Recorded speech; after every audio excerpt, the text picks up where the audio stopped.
আসসালামু আলাইকুম রহমতুল্লাহ। আমি আপনাদের সামনে ছোট্ট একটি বিষয় নিয়ে আলোচনা করব। অনেকে আমরা নিজের প্রয়োজনে ঋণ করে থাকি, কিন্তু এই ঋণ আমাদের সব কিছু বরবাদ করে দেয়।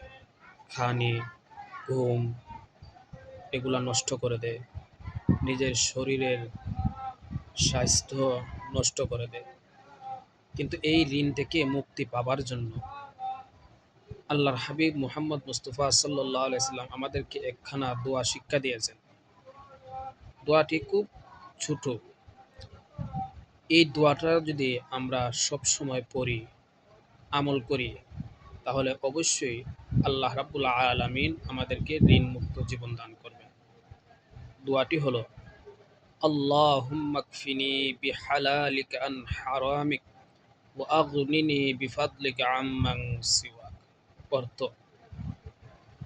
আল্লাহুম্মা কফিনি বিহালালিকা আন হারামিক, হে আল্লাহ, আপনি আমাকে হারামের পরিবর্তে হালাল রুজি দান করুন।